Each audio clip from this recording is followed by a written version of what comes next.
Amateurs d'art, bienvenue! Installez-vous bien confortablement car aujourd'hui nous allons voyager dans les mondes mystérieux de l'au-delà. Saviez-vous qu'à la fin du 19e et au début du 20e siècle, des médiums exprimaient leur vision dans leur toile et que cela a même donné naissance à une école artistique? Non? Alors, je vous propose de découvrir l'art spirit.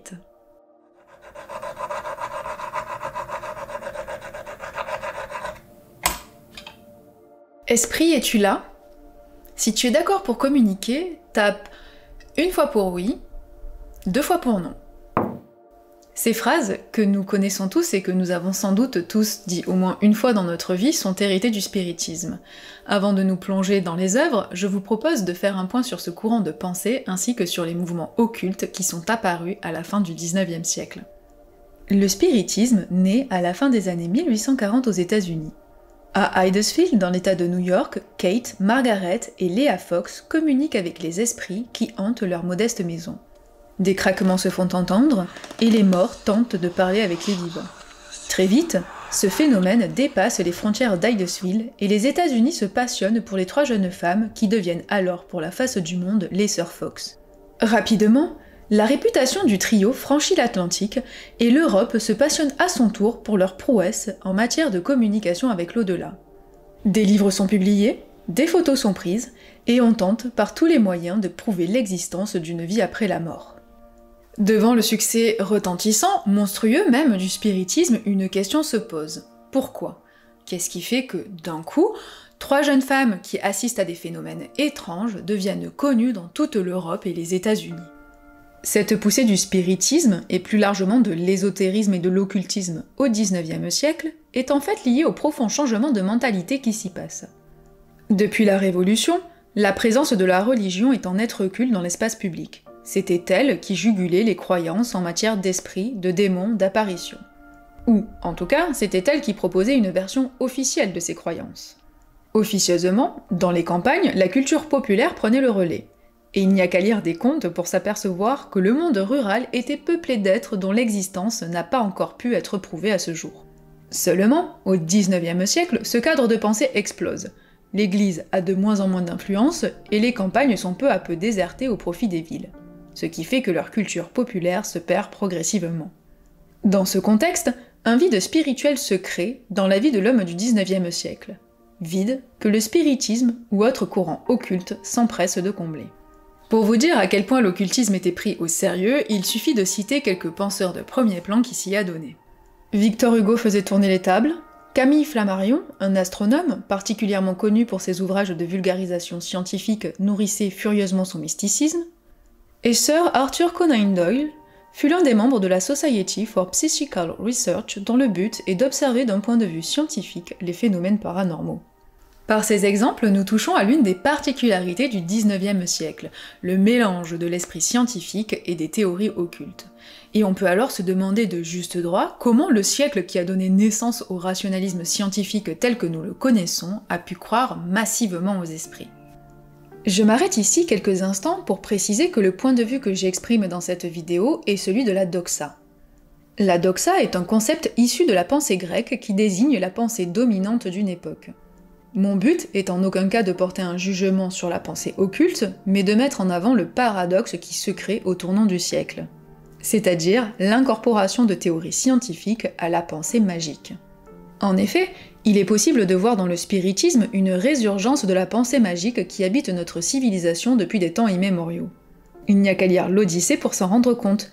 Ulysse est prisonnier d'une magicienne nommée Circé qui a transformé ses hommes en cochons, et, avant de rentrer chez lui, il se rend aux portes de l'enfer pour recevoir la divination d'un fantôme. Tout cela montre combien le monde de l'au-delà est présent en marge de l'évolution des sociétés européennes. Pour en revenir au spiritisme, sa popularité s'explique entre autres par trois choses. D'abord, par le fait que l'on croyait sincèrement que la science expliquerait demain ce qui nous échappait encore aujourd'hui. Ensuite, par le recul de la religion dans les instances sociales qui laisse donc place à l'émergence de nouvelles formes de spiritualité ou de croyance. Il ne faut pas oublier que la théosophie, l'un des plus grands courants occultes de la fin du XIXe siècle, est une agrégation de plusieurs grandes spiritualités, saupoudrées d'occultisme, auxquelles on a incorporé des théories évolutionnistes. Un savant mélange. Et enfin, l'émergence du journalisme de masse, un accès plus facile aux livres et l'alphabétisation croissante de la population a contribué à diffuser ces théories plus que séduisantes. Autre point, la fin du XIXe siècle est profondément pessimiste. Si l'on ajoute à ce pessimiste ambiant la souffrance de la classe ouvrière qui se crève au travail pour enrichir la grande bourgeoisie, on comprend alors que les courants occultes étaient quelque part la promesse qu'un monde meilleur existait, là, autre part, à portée de main de ceux qui pouvaient le voir. Croire en ce monde-là était une manière de s'en rapprocher, d'où le fait qu'il y ait eu à cette époque une forte proximité entre la pensée occulte et le socialisme ou l'anarchisme.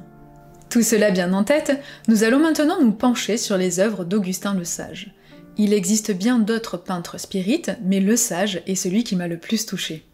Augustin Le Sage, avant d'être un peintre spirite, était un mineur de fonds dans le Pas-de-Calais comme son père. À 35 ans, date de sa grande révélation, il n'a jamais mis les pieds dans un musée, ni même tenu de pinceau. C'est alors qu'il est en plein travail, au fond d'une mine, qu'une voix se fait entendre et l'invite à peindre. Voici le récit qu'il fait de cet épisode. Je travaillais couché dans un petit boyau de 50 cm donnant sur une galerie éloignée du mouvement de la mine. Dans le silence, il n'y avait pour moi que le bruit de ma pioche, quand tout à coup, j'entends une voix très nette dire « Un jour, tu seras peintre ». Personne n'était là, j'étais bien seul. Souffrant d'un mal de dos dont il souhaite se débarrasser, et intrigué par ces nouvelles voix qu'il entend, Le Sage entre en contact, par l'entremise d'un de ses amis, avec l'Institut des forces psychosiques à Saint-Lenoble. Là-bas, il fait tourner les tables. Lors d'une séance, il est désigné médium par l'esprit présent. La carrière d'artiste d'Augustin Le Sage est alors officiellement lancée. Ce qu'il faut bien avoir en tête, et c'est important pour comprendre la manière dont les œuvres de cet homme sont reçues, c'est que Le Sage est un homme qui fait partie de la classe ouvrière. Il est en bas de l'échelle sociale, et il n'a aucune formation de dessin. Il est donc en totale opposition avec l'image de l'artiste lettré et dandy, alors en vogue à cette époque. L'une des particularités de Le Sage, mais aussi des autres peintres spirites, est que ses œuvres sont réalisées en état de conscience modifié, c'est-à-dire que pendant qu'il peint, il communique avec les esprits. Jamais il ne m'est arrivé, avant de peindre une toile, d'avoir une idée de ce qu'elle serait. Jamais je n'ai eu une vision d'ensemble d'un tableau, à n'importe quel endroit où j'en étais de son exécution.